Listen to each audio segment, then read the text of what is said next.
Am I the asshole for blocking a man after he bought me a $500 dinner? Hey everyone, welcome back to another episode of The Gray in Between. I'm your host Lola, and together we'll dive into the captivating tales from Reddit and beyond, where life's most complicated moments take center stage. Let's get into it. Am I the asshole for publicly humiliating my wife at her workplace after discovering her affair?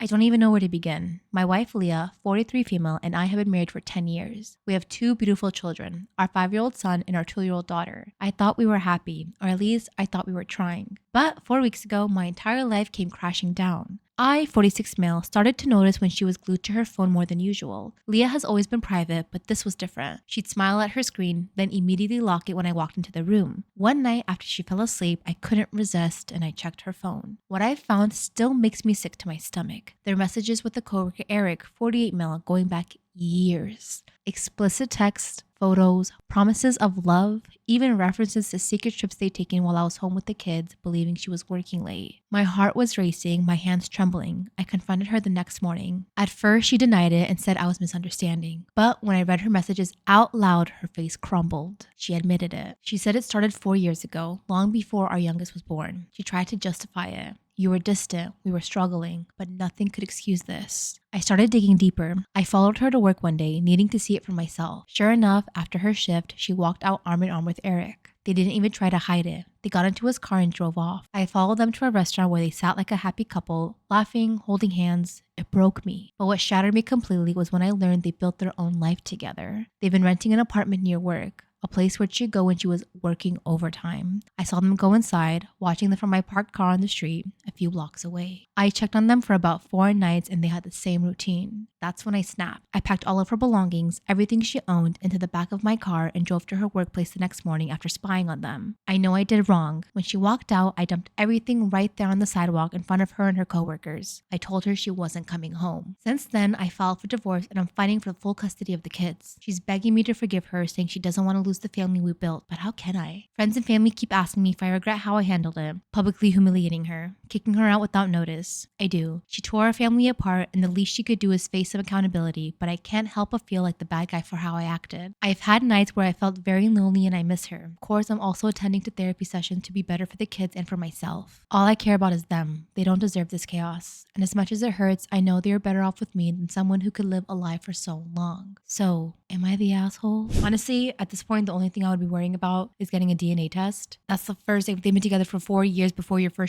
last child was born. I hate to question it. Trust me, I'm so against like all these DNA, blah, blah, blah. But this is the one time where it's like, okay, like you should really consider it. She only begged to be back with you after she was humiliated, right? If she really cared and wanted to change for the better, the moment you found out, she should have stopped seeing him, but she chose not to. And she still went and spent the night in the hotel with him and arm in arm. She doesn't care about you the way you care about her. And that once you come to that realization, it'll be easier. Oh my God, just kidding. I'm recording. I got scared. I saw 0 and I was like, no. And I'm very big fan of like telling everyone about her affair, how long it's been going on, how she was literally living a double life, that they have an apartment together and they were a full-fledged couple at their job, how she left you and the kids at home to continue her affair even after you confronted her. No one has a right to control how the victim reacts to being deceived, disrespected, and utterly devastating in the manner in which you were. Am I the asshole for blocking a man after he bought me a $500 dinner? I was invited on a date and he asked me, "What's your favorite restaurant?" My honest answer was, my favorite place is a bit much for a first date. But I did still tell him about it because, well, I thought he was cool and I truly love the place, so I tell everyone about it so they'll go. I want them to stay booked and busy so they'll stay open so I can keep going. I said that for our first date, we can go somewhere more casual, like this cool Mexican spot between us that has over 300 tequilas in their tequila library, but is still pretty cheap when it comes to food. Amazing tacos with handmade tortillas. But ultimately, he wanted to pick. I was trying to be helpful and make suggestions. Also, we live in different parts of a big city with terrible traffic that's extremely car dependent. My favorite restaurant, on the other hand, is about $500 for 2 people. I take myself there sometimes after personal accomplishments or just for a treat. Sometimes I go just to have one of their James Beard award-winning cocktails. LOL, bougie AF, I know. And some appetizers. Well, this gentleman, upon researching the menu, decides this is where he wants to take me for dinner. He really wanted to try it out. Of course I agree. Despite the price point, it's actually a pretty chill spot. You don't have to dress up, and it's a great date spot, even as a first date if you're in a different tax bracket than me, but as much as I knew he could be. For me, first dates are usually inexpensive considering you don't know the person and the conversation is much more important than the meal. We have appetizers, we have drinks, we have dinner, we have conversation. We have dessert. We have a good time from my perspective. This means we ran up a serious bill. Pay time comes. We do the check dance, sort of. Of course, since it's a first date, I say, oh, separate checks. He also says separate checks, basically at the same time as in our words overlapped. I won't lie, I hesitated and said it after he was saying it because he asked me out and also insisted we went there after he read the menu and really wanted to try the food. So our separate checks come, no problem by me. I put my card down, he puts his down. When the server comes back to grab them, he takes my card, gives her both the checks saying he'd cover both of them, and looks at my card intensely. It's not that I think he was some number servant when he was stealing my info by looking at my card. And it wasn't even his little comment of, oh wow, I finally know your last name, which I of course wouldn't tell him before. It was the game he played. He invited me on a date, so I assumed he was paying. He then said separate checks, making sure I knew I was paying for myself. Then he grabbed the checks and paid it all, annoying the server and me. I'm feeling like this was a shit test to see if I would pony up to a $250 plus each restaurant bill. I felt like he was checking to see if I was a gold digger or something, even though I literally told him we shouldn't go there the first date. The place I suggested we could have had tacos and tequila flights for less than $50. So after I said thank you for dinner, I got in my Uber, left, and blocked him. I told one of my friends the story today, laughing, and they told me I was actually the villain in the story. I'm just not into shittest or games. So, am I the asshole? No. Honestly, that would have pissed me off too. This is not a game. If you want me to pay, be upfront about it, I'll pay. But don't do that to see what my intentions are. You should block the friend too, because why is your friend saying you're the villain? What the heck? She does have a small edit. Just to be clear, the core issue I was freaking out about was him looking at my card and exclaiming with victory that he knows my last name. He'd actually asked my last name before and explained that I'm a former bartender and having such a public-facing job led me to being stalked, so I wasn't comfortable sharing that so quickly. I feel like everyone is caught up on the cost of the dinner and not the fact that a man read my private information regardless of whether I'd asked him not to. That's true too. I forgot about that. I tipped. I insisted, but y'all made me feel like I should Venmo him, so I did. And no, I didn't expect him to pay. I hesitated because it's the South, and if you're too eager to pay, often a man will feel like you don't like him at all. It's a culture thing. Also, I'm a marketer and he's a teacher, so the idea that I'm a gold digger is wild to me. I could care less about a man's income as long as he's educated, driven, and passionate. I just want to also say he picked up my card and stared at it. It wasn't just a glance. Am I the asshole for declining being a bridesmaid? So, my friend of 10 years recently got engaged. She already asked me a while ago if I would be her bridesmaid when she gets married. This was at least a year before she got engaged. Once she got engaged, she messaged me and told me approximately when she's thinking of getting married and the location. Unfortunately, the wedding date coincides with when I think I may be heavily pregnant or I may have a newborn baby. My partner and I want to start a family straight after we get married. Her wedding location is also about 7 hours away in another country, so it would require some serious travel. As soon as she messaged me, I rang her. She lives about 2 hours away and my schedule is hectic at the moment as I'm planning my own wedding, so I didn't have time to tell her face to face, which in hindsight would have been better. I called and told her that although I would love to be a bridesmaid, I am more than likely going to be pregnant or have a newborn baby at the time of her wedding, so I don't think I can commit to being a bridesmaid as I may have to back out of the wedding at short notice. She took this news very badly. She was trying to interrupt me on the call, and then when I asked her how the wedding planning was going, she said it's all going to shit and then she hung up. She hasn't spoken to me in nearly 2 months. As a side note, she has constantly stated how much she hates surprises, has a tight budget, and she likes to plan things in advance. I thought the best thing to do would be tell her straight away instead of leaving it until a couple of months before her actual wedding and before she spends any money on bridesmaid dresses, etc. So, am I the asshole? So she does have an edit. I'll read this first. The friendship, yes, I have known her for 10 years. However, she is not my best friend. She is not a bridesmaid at my wedding. My sister and my best friend are bridesmaids. The date of her wedding is approximately 14 months after mine. When she asked if I'd be a bridesmaid, it wasn't in a serious conversation. We were in a group setting and saying, oh well, we'll be in the same nursing home together, or we'll be bridesmaids. Myself and another friend didn't take this conversation seriously. The other friend is a bridesmaid, and she also felt a little caught off guard that the bride took this conversation seriously. A lot of people are saying you are the asshole, but I don't think so. I get it, your friends, everything like that, but my nuclear family and everything, my family planning will come first, and you're being so upfront about it and saying, hey, you don't know if you'll even be able to get pregnant that fast. People don't know, but you're just giving her a heads up. I don't know. I can't commit to this yet because I'm trying to have a baby right after I get married, and don't get your hopes up too high. We'll see, we'll cross that bridge when it gets there, but I'm telling you now, I can't commit to this. That's very respectable. I wouldn't expect my friends to hold off on their life because of my wedding. It's okay. It's not that. I don't think that's that big of a deal. I used my day off to teach my brother a lesson for making people late. So a while ago, I posted on a different sub asking if I would be the bad guy for leaving my brother at home every time he makes me late. I'm a senior in high school and he's a sophomore, and I've driven him to school every morning even though he could have taken the bus. I decided to warn him many more times than I should have that I will leave without him if he isn't ready by the exact time we have to leave. It took a few days, but he learned his lesson and now he takes the bus. The issue is that he misses the bus all the time, so my mom takes him to school. school. If you read my initial post, you know that my mom adores my brother and she knows I exist at least. She never told him anything like, you need to be up on time, you can't keep making me late to work, or anything like that. Well, yesterday was a senior skip day at my school. My mom and older brother also had work early that day, so my brother had to either make it on the bus or I'd have to wake him up early to take him. Guess what? He missed the bus. I could tell he still didn't learn to respect other people's time and learn to get the up and such. Since I had to take him to school on my day off, I decided to make it fun. I told him we were getting in the car and that he needs to be on time. He laughed at me. WTF. I said, okay, if you don't want to respect my time, I won't respect yours. The rest of the morning, I made him just slightly late. Oops, I forgot my wallet with my license in it. Let me take 2 whole minutes to pretend to look for it, even though I know where it is. Oopsies, my car has frost on it. Let me turn the defroster on and wait much too long for the frost to melt. Zoinks, my phone won't connect to my car. How am I going to drive you to school without listening to music? I guess I have to figure this technology BS out before we start driving. Eventually, I think I made him late enough. We need to leave the house at 7:10 and we ended up leaving at 7:19. The universe was on my side for once because every traffic light was red. Traffic was awful. School starts at 7:30 and he ended up getting to class at 7:48. I hope and pray he never makes anyone late again, but considering he's such an imbecile, I don't know if he'll ever learn. Am I the asshole for breaking my children's vegan diet imposed on them by my ex? Before you all jump down my throat, give me a chance to explain. I was with my ex, Venus,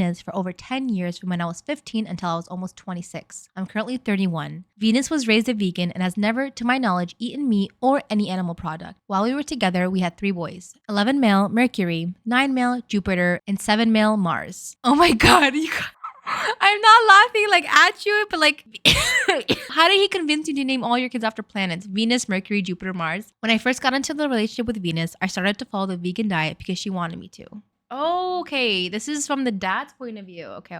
When I first got into the relationship with Venus, I started to follow the vegan diet because she wanted me to, and I've mostly followed it even after we broke up. Mainly out of habit, during this time, I had to be very careful with what I ate to ensure I got the proper nutrients, and my food bill every month was sky high. I also had a lot of issues with depression and anxiety. About 3 months ago, I slowly started to reintroduce meat into my diet. And since then, I felt so much better. I haven't had any buy loads of vitamins or carefully planned my diet to ensure I get every amino acid or avoided deficiencies, and my food bill dropped. I also started doing research into kids who are raised vegan and found some things that made me nervous. I read that vegan kids can sometimes be shorter and might need supplements for things like B12, calcium, and iron if they aren't getting everything they need from their diet. None of my boys have started puberty yet, which might be okay, but since I hit puberty at around 9, it got me worried about Mercury. They're also all in about the 5th to 15th percentile for height and weight, which made me want to check with the doctors. Which also made me very concerned after I learned that their vegan diet could have impacted this. I was never a short kid, but I don't know. I think I just assumed they were just short for their age. When I brought my concerns to our general practitioner, he recommended introducing meat and animal product into their diets first to see if it would help with growth before considering other options. So, following that advice, 6 weeks ago, I decided to slowly introduce animal products into their diets whenever they had their time with me, but it has been slow. I don't want to introduce it too fast, and I gave them the choice with all the information I had and with what the doctor said. I informed Venus about this and she was furious with me, saying how I'm just doing it to be vindictive to her when I'm not. And if I don't stop, she's going back to family court and get the child arrangements order changed so she has full custody of the boys and I only get visitation. I told her this was recommended by the general practitioner and she said I had no right going to the GP without her, when that is not true. It was during my time with them and I'm entitled to do whatever I want. She's calling me cruel and she's been telling our boys that they should refuse to eat animal products and to say I'm forcing them, when this isn't true, and every time they've been over, they've loved trying new foods like real milk, eggs, etc. Some they don't like, which is fair. So, am I the asshole?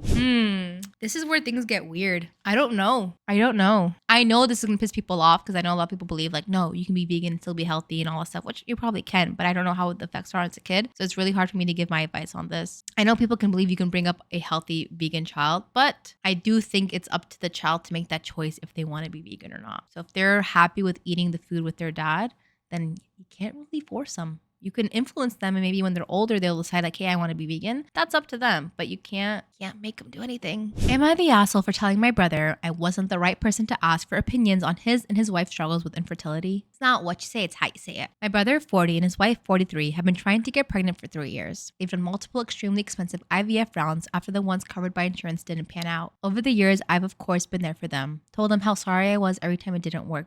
wished them luck, sent cards, and brought over flowers. Everything to try and be a supportive family member. With Christmas, my brother, he wasn't drunk, but he had definitely had some alcohol, asked me in private if I thought it was a good idea that they were even trying to have kids, if they should give up, stop trying to find alternatives, or wasting money. He was really down in the dumps. I know my brother wants to be a father more than anything. I told him I loved him and I was sorry that it wasn't working out, but that was a decision only they could make, and that I understood they were using all their resources to try for kids if this is what they desperately wanted. He kept pushing though and told me that was a generic answer you're supposed to give and what my personal opinion was. When I reiterated that my opinion didn't matter and only they could decide on this, he kept pushing. So eventually I said roughly the following, in what I hope was an appropriate, sympathetic, and loving tone. I know you really want kids and have always wanted them. You're sad and emotionally struggling with the fact that this isn't going as planned. I don't think the honest answer you're pushing for is going to be helpful to you or help you process what you're going through. I love you very much, but I think there's a specific answer you want that I can't give you. I just really didn't want to contribute further to any pain and emotional struggles he might be going through and didn't know what to say. Privately, I don't think my brother and sister-in-law should be having kids at all, but especially not genetically via natural birth the way they've been trying, and they refuse to consider adoption. I also don't think it's my business to say that to my brother's face when I know he desperately wants kids and his timeline and plan for them was already pushed back by almost 10 years. He's hurting and there's no reason for me to add to that. Wait, this is actually a really good brotherly response. I was scared that you said something really insensitive, but this is great. If I thought that saying that any part of that opinion in any appropriate tone with the correct words and as nicely as possible would help my brother process this complicated emotional roller coaster, I talked to him about it. But I know from experience when he pushes for my true opinion, he usually doesn't actually want that. And that even if he did, under these circumstances, he's had alcohol, it was Christmas, we were privately talking for a bit upstairs, but had to go back downstairs to the whole family. It wasn't the correct thing to do. He's been very unhappy with me and barely talking to me.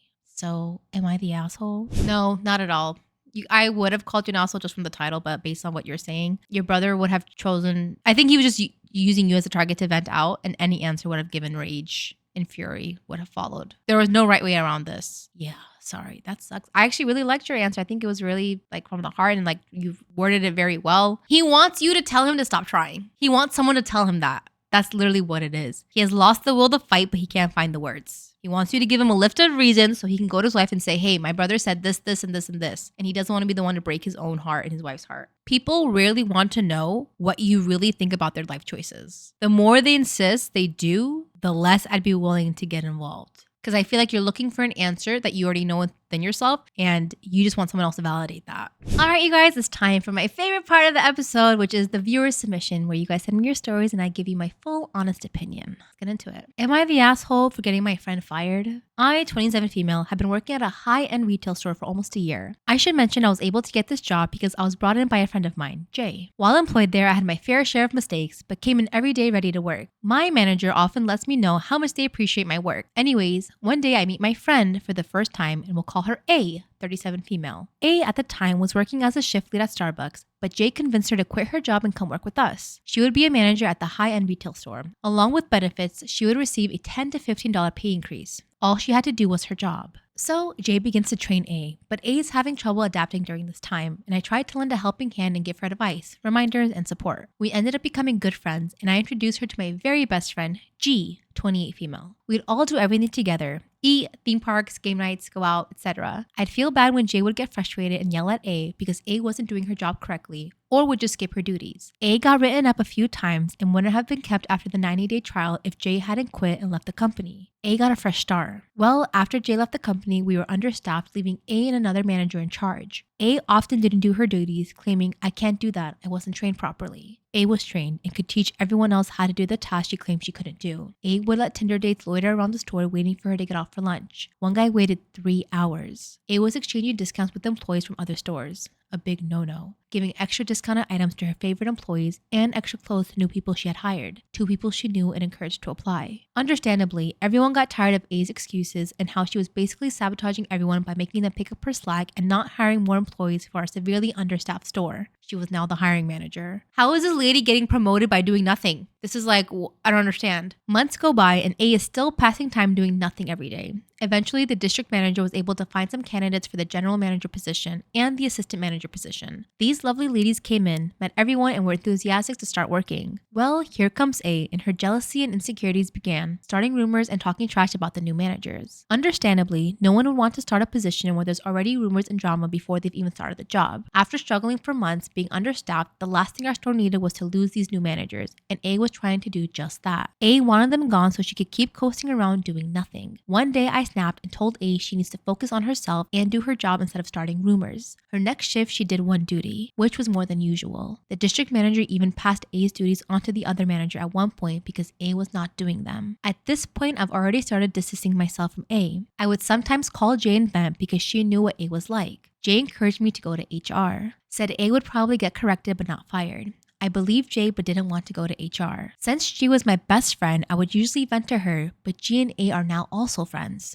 G got tired of me arguing with A. It was drama all the time, so G and I would have our business separate from her and A. G didn't know how frustrating it was working with A and always gave her the benefit of the doubt. G was also very professional in the workplace but never worked with A. After some time and bad tension in the store, I decided I no longer wanted to work there. I could not put up with A anymore. I knew A could not afford to lose the job, and it was only a matter of time before it all caught up with her. So I put in my 2 weeks. I chose to walk away. A week and a half go by and my last shift is approaching. The day before my last shift, I get a call from the district manager. Did you ask to have your last shift covered? I did not. A changed my schedule and replaced me with another associate. At the time, it felt like another mean girl move by A, and I snapped. At this point, I had been dealing with A's drama for months. Every day it was something new and it was mentally draining. I was so over A. I told my district manager I did not, and she asked me what has been happening with A. She knew some things but not all, so I let it all out. I said I've seen A do things against policy on several different occasions. The district manager did a full camera review and came back and fired A on the spot. I didn't know they'd fired A. Jay told me they would probably correct and not fire her. Well, now G got mad at me for telling the district manager and went off on me asking how I could put a single mother out of work. After that question, I saw red and began arguing back. The way I see it, if A had just done her job, she would never have been fired. G didn't see it that way. I know it would have all caught up with A no matter what, but it does seem I put it into motion. I've now lost G as a friend because I feel she chose her side. So, am I the asshole? I am not friends with any of my coworkers. I'm telling you that. I do not. I go to work, hello, goodbye, house, family, chitter chatter, bitter batter, continue on with my life. For this reason, the fact that your friend group was all intertwined, a bunch of messed up. I don't think you should have said something, but I understand why you did. You reach like your wits end and you're like, I don't want to deal with this shit no more. She pissed you off. She's being rude. A lot of people would have done it way before you, but she was your friend, and I'm very against like the corporate world. So screw them. They're all millionaires, whatever. Like, I don't care about you giving discounts and shit to other people. Like, they'll be fine. But I would say ish. You shouldn't have, but I know why you did. And I wouldn't call you the bad person for doing it, if that makes sense. Why did you tell G? Why would you tell G that you snitched on A? You got it. If you're going to do it, you got to hush, hush, keep it tight lip. You can't say stuff ever, or it'll come back to you and bite you in the ass like right now. Time for the outro. Thank you guys so much for joining me on this episode of The Gray in Between. Don't forget to like, subscribe, and hit that comment button. If you have a story to share or a dilemma you'd like my take on, don't hesitate to reach out. Remember, life isn't always black and white. There's beauty in the gray. Until next time, stay curious, stay kind, and keep exploring the in-betweens. Bye!